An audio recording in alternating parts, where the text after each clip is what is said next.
You know, I keep telling you we love it when we get you involved, because I know you love talking sports too. So let's do that quickly. Our feedback mechanism has not changed. You see them right there on your screens. On Twitter, we're channels_sports, and on Facebook, we're channels_sports. We just love talking sports. I want you to be part of the show this morning. So much to talk about. Tony told you we have a loaded package this morning, from Jurgen Klopp becoming a Carp to the Super Falcons, to Super Eagles. I just love the Super Falcons when Cecilia is around.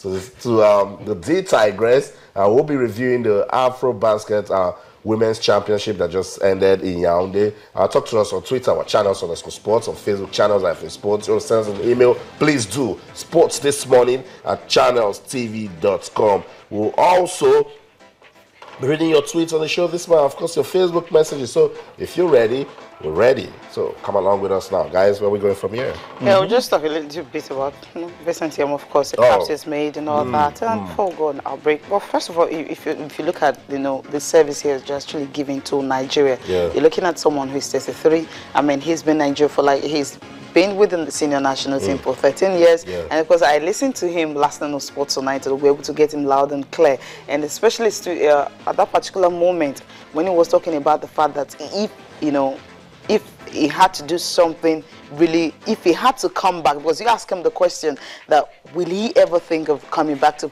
the national team, and he says he will do everything professionally possible and right to actually do that, especially if he's called on a rescue mission and everyone really wants him to come and save the country, then he will do that. I think that's something I actually love about him. He shows, like he said, his blood is green and white, so that's what he shows. The passion was still there. You could feel the pain, so he wasn't really happy he was living like that.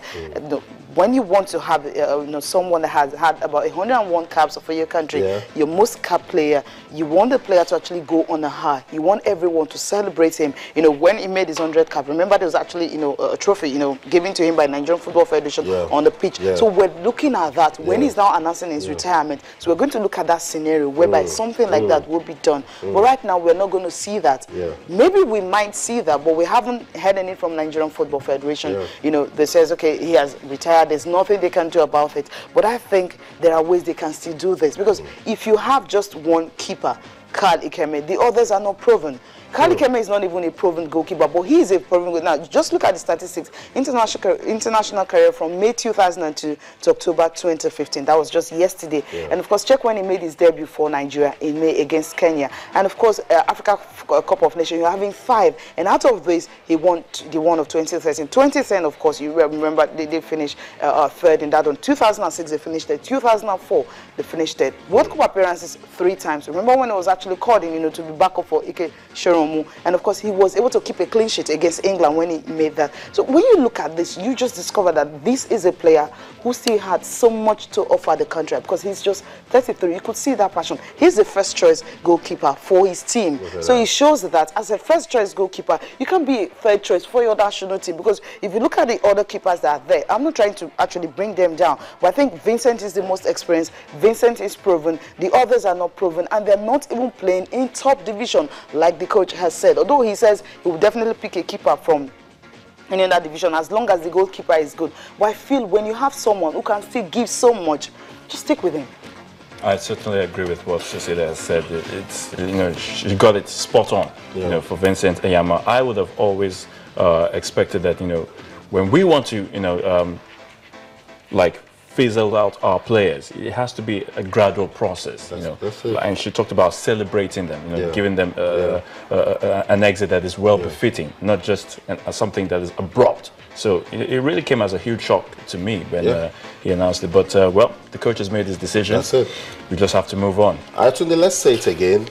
The coach is in charge. The coach is in charge. I mean, in this country, no player, I repeat, no player whatsoever is bigger than our football. Because Nigeria is blessed. Before Vincent Enyeama, there's been good goalkeepers. We've always had good goalkeepers. It's about time we stop sending away our big players unceremoniously. That is the key word. It's not cool. It's not good for our football. It's not. we don't want to start calling names. If I could start calling names of players that we just sent out of the team, even when they had so much to still give the country. Exactly. There are so many. Even the present coach, and check their time. Apart from Kanu Wanko, check the present coach right now. I'm talking about Oliseh, the way he left the national team.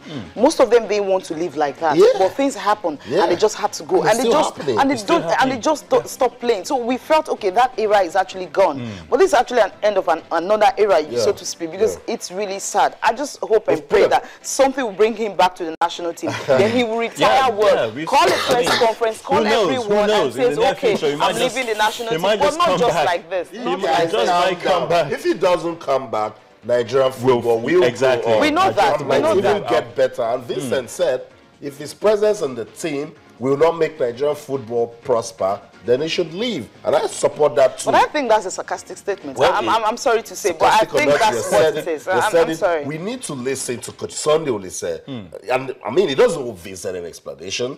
But in terms of managing people and their emotions, maybe, because he's a player also. He's been a player as well. Other players in the team will be saying, oh my God, is this what's going to happen to me if someday I try to just ask a question? It goes beyond that. We've put a call across to Coach Sunday Oliseh. Hopefully next week, after the game against Cameroon, Coach Sunday Oliseh will speak to the Nigerian people and let them understand his philosophy, because it's not easy on the coach. He's trying to know these guys.